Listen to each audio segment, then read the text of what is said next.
So in the first section of our lecture, we talked about the parotid abscess, how it develops and how the patient with parotid abscess present.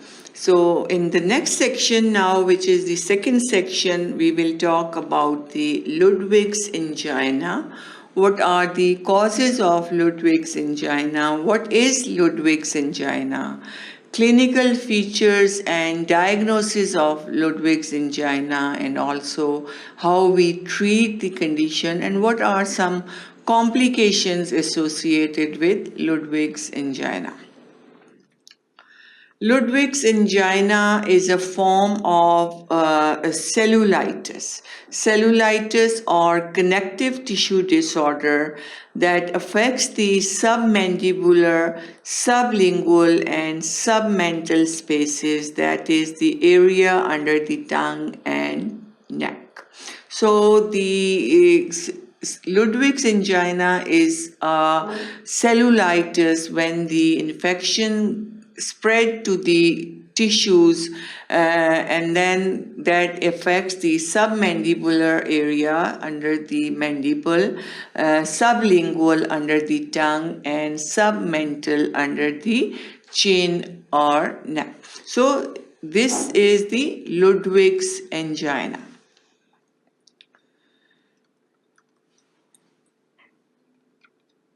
The causes of Ludwig's angina are dental infections. Roots of premolar cause sublingual space infection. So when the infection is in the premolar, roots of premolar, not the molar, then it affects the sublingual space because this area is close to the tongue or the base of the tongue. So roots of the premolar cause sublingual space infection. Then the roots of the molar teeth cause submaxilla. This is the maxilla bone and this is the mandible. So maxilla is the upper jaw bone, maxilla, and this when there is infection of the molar teeth, this causes the submaxillary space infection.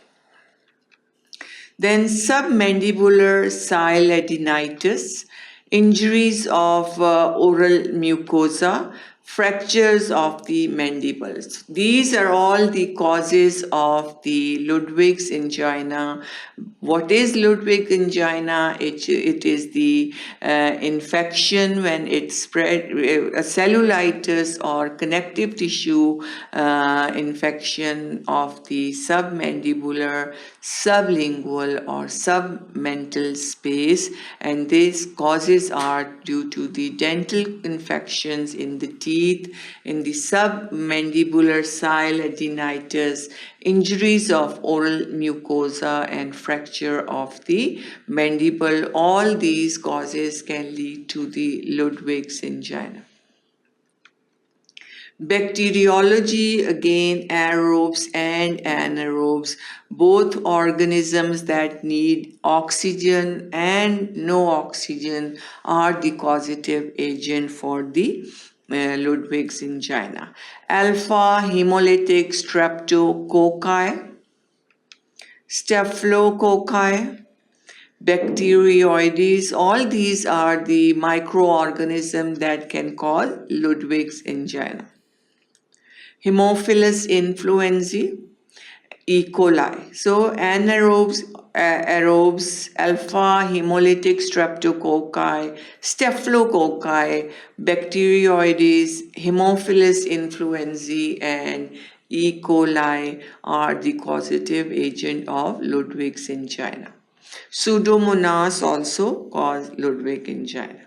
Now, how the patient with Ludwig's angina present?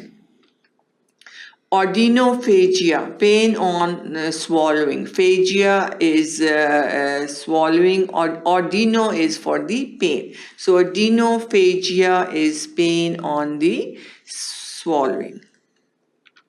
Trismus, there is a locked jaw because of the involvement of the submandibular and region. There is also locked jaw.